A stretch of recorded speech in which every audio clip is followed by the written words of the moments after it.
दादा, आता शेतात काय काम चालू आहे आपलं? आता शेतात खोड लागवडीचं काम चालू आहे. केळी लागवड करतोय आम्ही आता, तर त्याचं नियोजन चालू आहे. आधी काय लागवड करत होते? आधी कापूस लागवड करत होतो आम्ही. कापूस, मग यावर्षी आपण केळी लागवड करताय?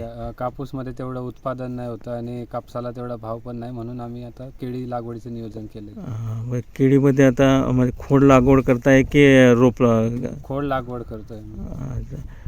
खोड काही जण रोप आणतात, आपण खोड थोडं महाग येतं. रोपचं 19-20 रुपये असतं आणि खोड काही 4-5 रुपयाला असतं. त्याच्यामुळे आम्ही खोड लागवडीचं नियोजन केलं आहे. रोप परवडत नाही लावायला. यावर्षी पहिल्यांदाच आपण केळी लागवड करताय? हो, पहिल्यांदाच केळी लागवडीचा प्रयत्न करतोय. किती आपलं क्षेत्र? 4 बिघे. 4 बिघे. काय नाव आहे दादा आपलं? प्रफुल्ल पाटील.